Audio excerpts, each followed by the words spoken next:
நீங்கள் ஒரு இன்ஜினியரிங் இல்லை டிப்ளமோ ஸ்டூடெண்ட்டாக இருந்து உங்களுக்கு ஐடிக்குள்ளே போகிறது மிகப்பெரிய ட்ரீமாக இருந்துச்சு அப்படின்னா உங்களோட ட்ரீமை நினைவாக்கவே ராஜலட்சுமி எட்வர்ட்ஸ்லேருந்து Python, Java, data science, finance மாதிரி மார்க்கெட்டிங் டிமாண்ட் கோர்சஸ் வந்து நடத்துகிறாங்க. ஆல்ரெடி 500+ ஸ்டூடெண்ட்ஸ் இங்கே படித்து செமையான ஜாபில் இருக்காங்க. 30+ இண்டஸ்ட்ரியல் எக்ஸ்பர்ட்ஸ் வந்து பார்த்தீங்க அப்படின்னா நம்மளோட ரீஜனல் லாங்குவேஜ் தமிழ் அண்ட் இங்கிலீஷில் கூட வந்து பார்த்தீங்கன்னா சொல்லித்தராங்க.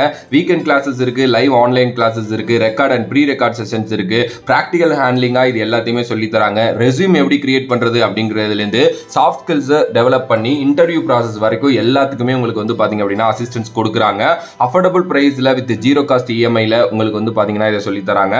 100% பிளேஸ்மெண்ட்ஸ் இருக்கு. பிகாஸ் 500+ கம்பெனிஸோட இவங்களோட டைப் இருக்கு. ஸோ உங்களோட கெரியரை லிஃப்ட் பண்ணணும் அப்படின்னு நினைச்சீங்கன்னா டிஸ்கிரிப்ஷனில் இருக்கிற லிங்கை கிளிக் பண்ணி நீங்க ஜாயின் பண்ணுங்க அண்ட் கெரியரை லிஃப்ட் பண்ணுங்க.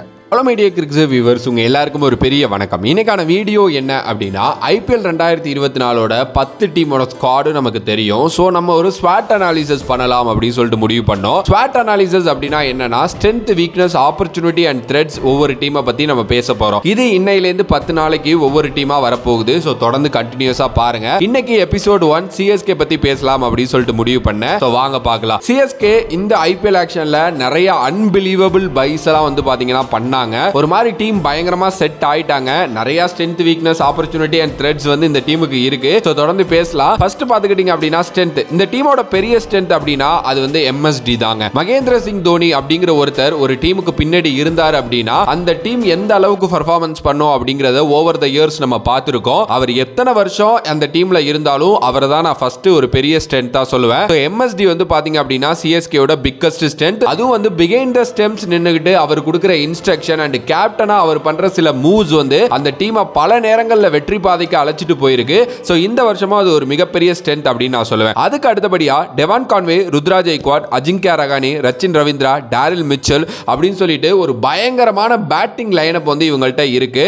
அதை தாண்டி ரவீந்திர ஜடேஜா, ஷர்துல் தக்கூர், மொயின் அலி, சிவம் டூபே, சாண்டர் அப்படின்னு சொல்லிட்டு ஒரு ஹை குவாலிட்டி ஆல்ரவுண்டர்ஸும் வந்து பாத்தீங்கன்னா வச்சிருக்காங்க. இதெல்லாம் தாண்டி தீபக் சகர், மதிசா பதிரானா, முஸ்தபிசூர் ரஹ்மான், மகேஷ் தீக்ஷனா அப்படின்னு சொல்லிட்டு ஒரு நல்ல பவுலிங் அட்டாக்கும் வந்து பாத்தீங்க அப்படின்னா இருக்கு. சோ டோட்டலாவே இந்த டீம் கம்பைல்டா பாக்குறப்போ ஒரு சமையான ஒரு டீம் அப்படினே சொல்லலாம். அதே நேரத்துல ஒரு சில ஹை குவாலிட்டி டொமஸ்டிக் டேலண்ட்ஸையும் வந்து பாத்தீங்க அப்படின்னா வச்சிருக்காங்க. அந்த பசங்க எல்லாருமே டொமஸ்டிக்ல நல்லா பண்ணிட்டு வராங்க. IPL வாய்ப்பு கிடைக்குதோ கிடைக்கலையோ, பட் ஒரு நல்ல டொமஸ்டிக் டேலண்ட் அப்படிங்கறத அவங்க என்னைக்குமே ப்ரூவ் பண்றதுக்கு ரெடியா இருப்பாங்க. அடுத்தபடியா CSK ஓட வீக்னஸ் அப்படின்னு எடுத்துக்கிட்டீங்கன்னா அவங்களோட பவுலிங் யூனிட் தாங்க. தீபக் சகர், மதிசா பதிரானா, முகேஷ் சௌத்ரி, முஸ்தபிசூர் மாதிரி ஹை குவாலிட்டி பிளேயர்ஸ் அங்க இருந்தாலும் அவங்களோட பேக்கப் ஆப்ஷனா துஷார் தேஷ்பாண்டே, ராஜவர்தன் ஹங்ககேக்கர், சிம்ரஜித் சிங் மாதிரி பிளேயர்ஸ் தான் இருக்காங்க. சோ ஒரு நல்ல பேக்கப் ஆப்ஷன் இல்லாதது அந்த டீமோட ஒரு மிகப்பெரிய மைனஸ் அப்படின்னு நான் சொல்லுவேன். இதை தாண்டி Tushar Deshpande last year purple cap ஹோல்டரா இருந்தாலும் அவரோட எக்கனாமி வந்து பாத்தீங்க அப்படின்னா 10 கிட்ட கொடுத்திருந்தாரு.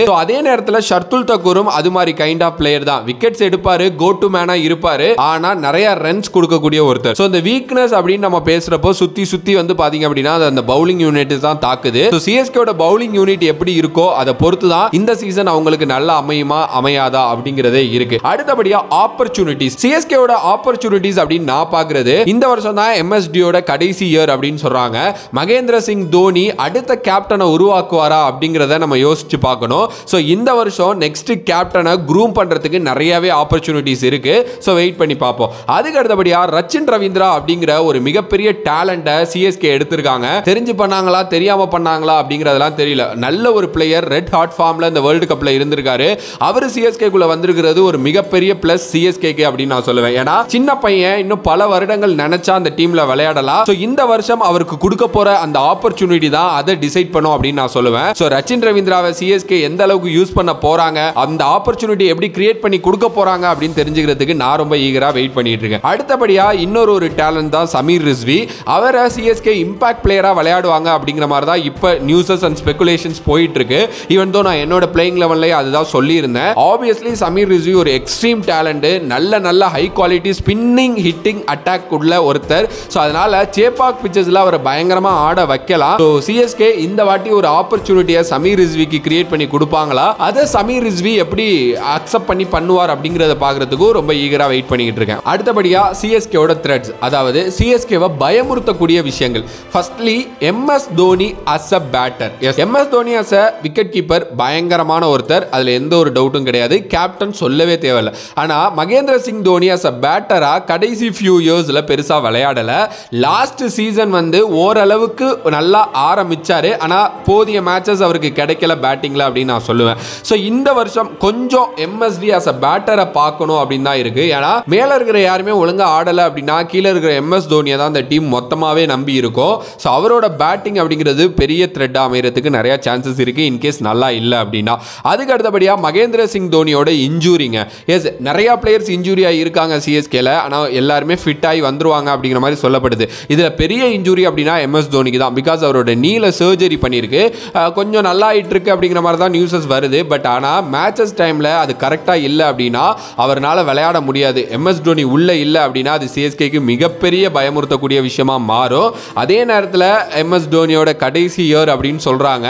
ஸோ அதனால அவர் ஒரு இன்ஜூரியில் வேற இருக்காரு அப்படிங்கிறதுனால இம்பாக்ட் பிளேயர் ஆடுறதுக்கு கூட சான்சஸ் இருக்கு. இம்பாக்ட் பிளேயர் ஆடினா கேப்டனாக ஆட முடியாது. இது மாதிரி நிறைய விஷயங்கள் இருக்கு. ஸோ எம்எஸ் தோனி அவரோட இன்ஜூரி அது வந்து பார்த்தீங்க அப்படின்னா பயங்கரமாக த்ரெட்டிங்கை கொடுக்குது அப்படின்னு நான் சொல்லுவேன். இதை தாண்டி எல்லாரோட ஃபார்மும், அதாவது வேர்ல்டு கிளாஸ் பிளேயர்ஸை வச்சிருக்காங்க சிஎஸ்கேங்கிறதுல எந்த ஒரு டவுட்டும் கிடையாது. ஆனால் எல்லாரோட ஃபார்மும் ரொம்ப ரொம்ப முக்கியம். இன்கேஸ் எல்லாரோட ஃபார்மும் கரெக்டாக இல்லை அப்படின்னா அது டோட்டல் சிஎஸ்கேக்கே ஒரு பெரிய த்ரெட்டு தான். பார்க்கலாம், வெயிட் பண்ணி என்ன நடக்க போகுது அப்படின்னு சொல்லிட்டு.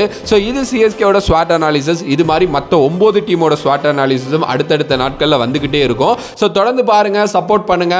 அண்ட் கண்டிப்பாக உங்களுக்கு என்ன வீடியோஸ் வேணுமோ கமெண்ட் பண்ணுங்க, லைக் பண்ணுங்க. ஸோ வேற ஒரு வீடியோவில் வேற ஒரு கான்செப்ட்ல வந்து சந்திக்கின்றேன். நன்றி, வணக்கம்.